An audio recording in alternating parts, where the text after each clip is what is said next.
So first we're going to start with our crust for the key lime pie. And you're going to take 2 packages of graham crackers like this, crush them up like this. You can just use your hands, or you can move them into a Ziploc bag and mash them with a can, a jar, a cup, or something heavy like that. Once you get 2 packages of graham crackers all crumbed up, you're going to add 6 tablespoons of melted salted butter and a 1/4 cup of packed brown sugar.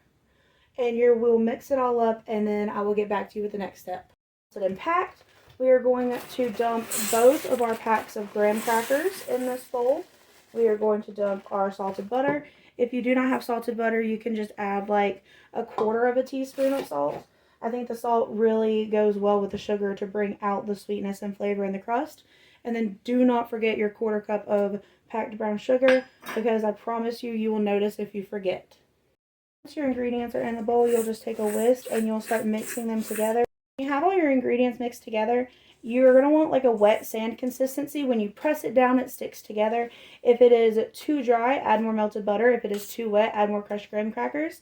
If you pour it in and you see like big chunks that you don't really like, you can just kind of take your whisk and beat the crap out of them, and then they'll go away. So you want to make sure that this is as mashed as possible, because if you have thick chunks in your crust, they're not going to stick together as well, and you are more likely to have a crumbly crust that falls apart when you cut it and serve it. And I don't like that, so I make sure that mine are really, really fine, but you can do whatever you want. It's mostly mixed, and I'm also going to add some more butter. I used a generic graham cracker instead of the Honey Maid brand, and I guess some of them are just drier than others, and this one does need extra butter to keep it all together. But just remember, again, nobody's perfect. It's okay if you make mistakes, and just add more butter, add more graham crackers until you get the consistency that you need for your crust. The way I like it, this ended up taking 10 tablespoons of salted butter. So that is 1 full stick plus 2 tablespoons. This recipe also is for one 9.5-inch deep dish pie pan. And I am not using one of those today because I'm going to use one of these for another recipe, and I need to be able to remove it more easily without it crumbling. So I'm using 2 regular aluminum pie pans, and we will get those filled up, and I will be right back. Putting half of our mixture into this pie crust. And we'll do half of our mixture into this pie crust. And we might actually still have a little bit left over. I always make too much. Always. I can follow a recipe to a T and it will grow like magic. I can't follow a recipe to save my life. There's always too much.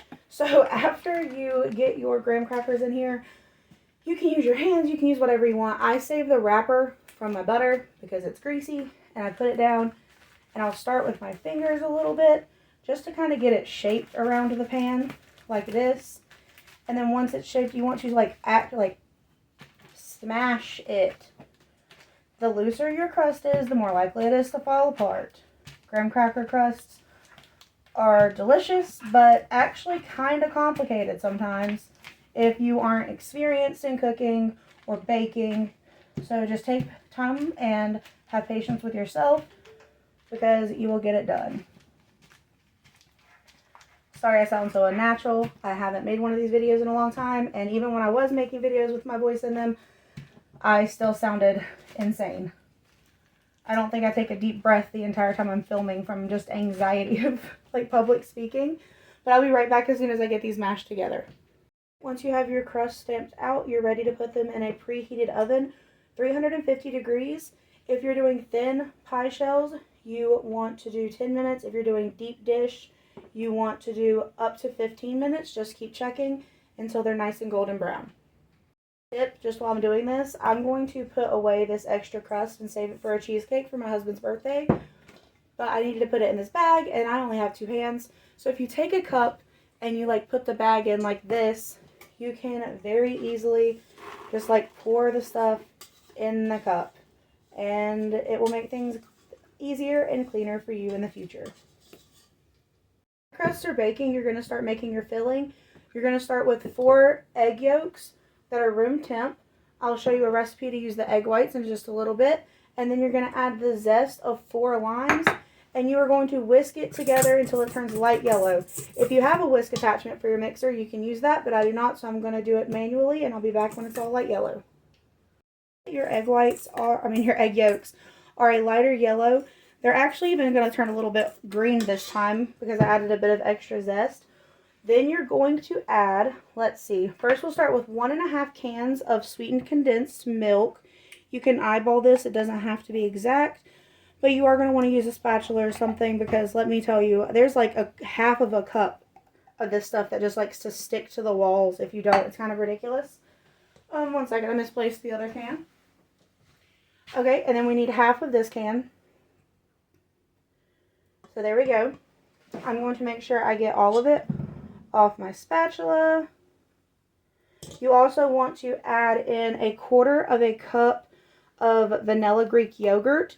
My favorite vanilla Greek yogurt is this Cabot. Like, it's triple cream. It tastes like cheesecake. Like, not even a cheesecake flavored yogurt. Like, it's so good. You guys, like, I have to recommend everybody try that. And last but not least, we're going to add the most important part, 3/4 cup of fresh lime juice from the limes that we zested earlier. Do not use canned lime juice. Do not use canned key lime juice. I understand key limes are hard to find, but regular limes will be okay. Do not use the canned, like the bottled stuff. It's gross. And then we're going to mix it all up until it is all smooth. Now, once your filling is all smoothed out like this, you are going to pour half into one of your warm pie crusts. You're going to pour the other half into one of your warm pie crusts. And then you're just going to divvy out the little extras until your OCD tells you that it's even enough that you can stop. Anybody with kids can tell you that you get really good at making sure almost by milliliter that things are equal. So you want to do this and then bake at 350 degrees for 15 to 20 minutes. Now, the deal with these is that when you pull them out, they're not going to look all the way set. They're going to only be set on the sides.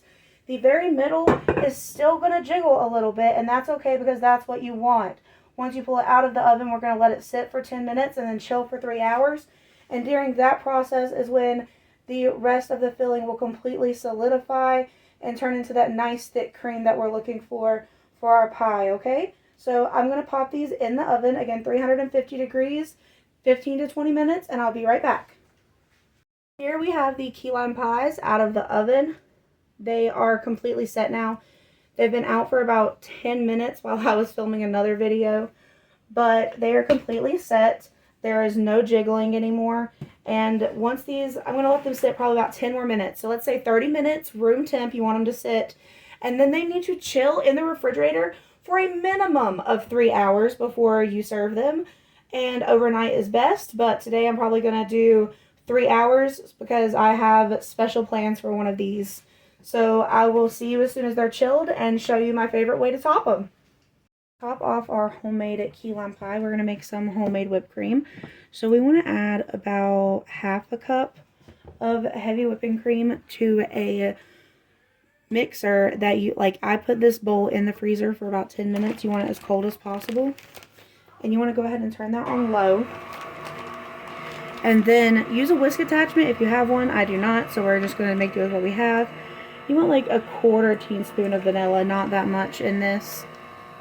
And once that's starting to mix together, you can add in anywhere from 1/8 to 1/4 of a cup of powdered sugar. You don't want it too sweet because this is just whipped cream. This isn't the whipped icing. And we will turn it up, and I will see you again when we have stiff peaks. Okay, so this is the consistency that you're wanting. It is still thin because this is not the stabilized version, again, like I'm saying, but you definitely have a whipped cream, Cool Whip consistency. This took about 5 minutes with a paddle mixer. It will take a little less time with a whisk attachment because it will get it more efficiently whipped, honestly. But this was good enough, and I will be right back to top it. I'll show you my trick again with the cup and the bag.